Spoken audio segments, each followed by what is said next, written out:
Islam was still young. Barely 2 decades had passed since the first revelations in Mecca, and though the Prophet had united the tribes of Arabia under one faith, old rivalries and tribal instincts had never fully disappeared. Many tribes had pledged their loyalty to Muhammad personally, not to a broader vision of a caliphate. To them, Islam was as much a political alliance as it was a spiritual commitment. When the Prophet was alive, his authority was unquestionable, his presence binding the tribes together. But with his passing, that glue began to weaken. Some tribes drifted away quietly, choosing to distance themselves from Medina's authority. Others grew bolder.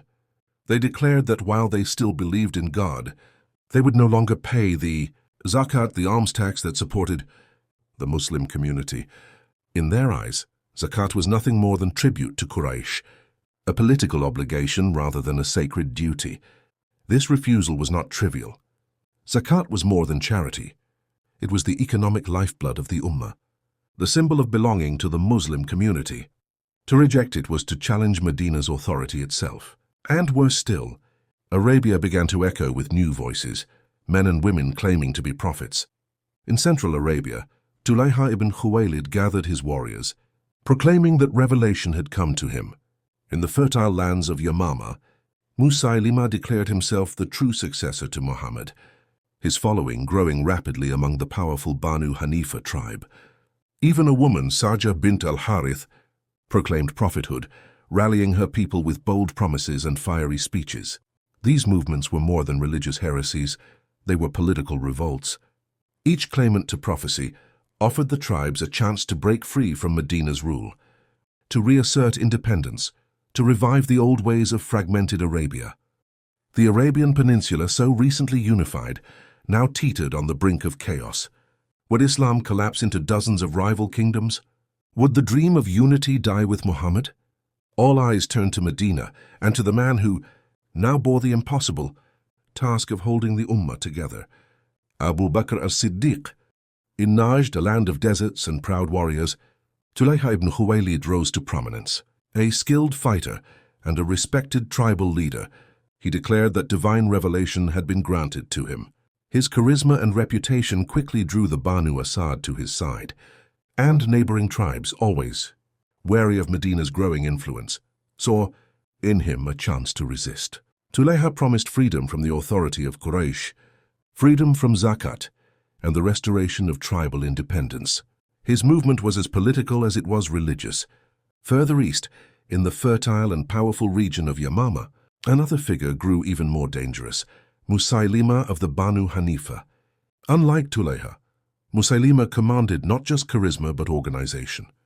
He performed revelations of his own, mocking the Qur'an with crude imitations, yet his followers treated him with near religious devotion.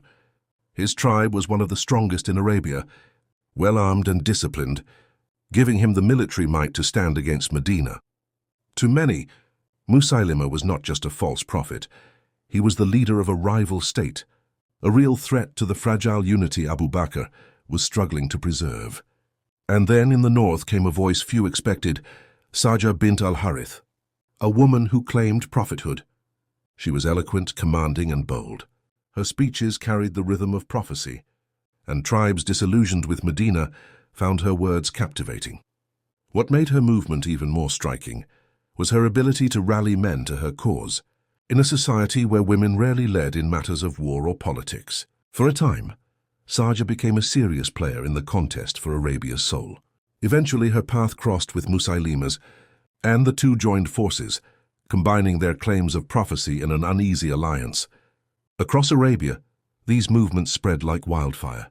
Villages pledged allegiance to new prophets, tribes rejected Medina's authority, and leaders who once stood united under Muhammad now stood divided once more. The Arabian Peninsula, which for 23 years had been shaped into a single community under Islam, was fracturing with alarming speed. Old tribal rivalries resurfaced, fueled now by competing claims of prophecy.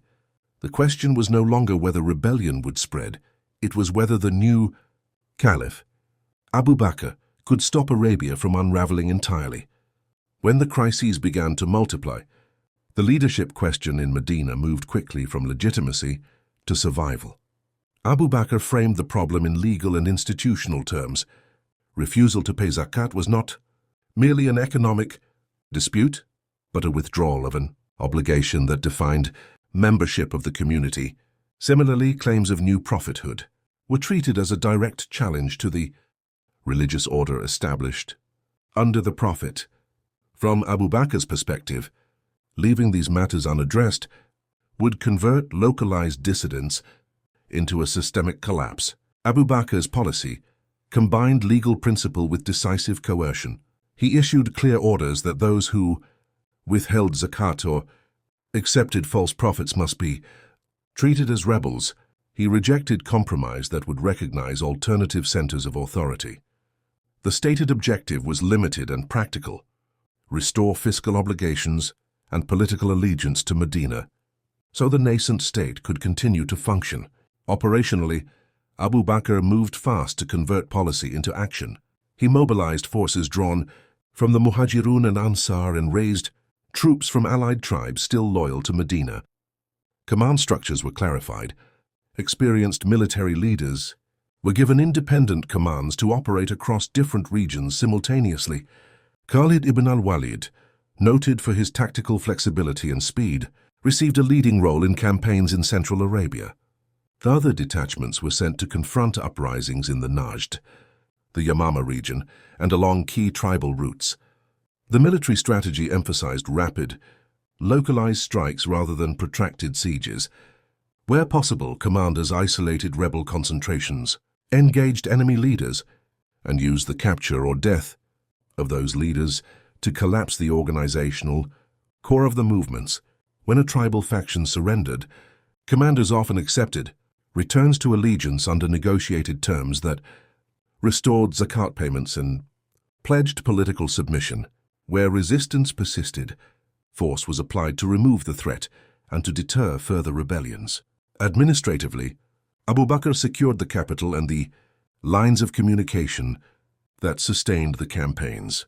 He ensured the flow of provisions and pay for troops, maintained control of the treasury, and delegated authority to trusted deputies so military operations would not be hamstrung by indecision at the center. Diplomatic measures were also used. Envoys and local intermediaries carried calls for reconciliation, offering amnesty to those who renounced rebellion and practical incentives, land, positions, or integration, where it served longer-term stability. In Najd, the confrontation with Tulayha, Ibn Khuwaylid represented one of the first organized challenges to Medina's authority. Tulayha's position was strengthened by his tribal base among the Banu Asad and by alliances with neighboring groups, giving him the capacity to mobilize a sizable fighting force. The Muslim army, under the command of Khalid ibn al-Walid, advanced with clear objectives: dismantle Tulayha's movement and re-establish Medina's authority in the central plateau. The initial clashes were intense. Tulayha's forces fought with determination, but the cohesion of his army depended heavily on his personal presence. When he withdrew from the field and retreated, the psychological effect was immediate. Morale collapsed, and the resistance disintegrated. With their leader gone, many of his followers either dispersed or resubmitted to Medina. Tulayha himself escaped, later abandoning his prophetic claim and eventually reintegrating into the Muslim polity. Following this campaign, Khalid and other commanders turned their attention to tribes that had withheld zakat. These were not always open military opponents. In many cases, their resistance was economic and political rather than framed as new religious movements. Medina's strategy was consistent. Refusal to pay was treated as rebellion, and once confronted militarily, tribes were offered the chance to reaffirm allegiance. Many did so once they recognized the central government's resolve and its military capability. As a result, large portions of Central Arabia were stabilized relatively quickly. However, these early victories did not resolve the broader conflict. The most serious concentration of resistance lay in Yamama, under the leadership of Musaylima of the Banu Hanifa. Unlike Tulayha, Musaylima commanded a large, disciplined, and territorially rooted following, with the agricultural and economic base of Yamama supporting his movement. His forces were numerous and organized, making the upcoming confrontation a far more significant test for Medina's military and political authority.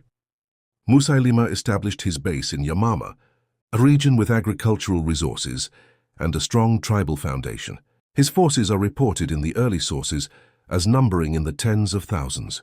Unlike other claimants, he commanded not only loyalty, but also an organized and disciplined fighting force, making his movement a significant military threat. Abu Bakr assigned the campaign to Khalid ibn al-Walid, who had already demonstrated effectiveness in the earlier Ridda campaigns. The battle that followed was protracted and costly. Muslim forces faced stiff resistance, and early phases of the fighting resulted in heavy casualties, particularly among individuals known for their memorization of the Qur'an. The conflict reached a decisive point when Musaylima was killed during the fighting, struck down by Washi ibn Harb, who had previously fought against the Muslims before converting to Islam. The death of Musaylima undermined the cohesion of his forces, leading to their collapse and the disintegration of organized resistance in Yamama. Aftermath. The elimination of Musaylima's movement marked the turning point in the Ridda Wars. With Yamama subdued, other tribes that had resisted Medina's authority began to return to compliance.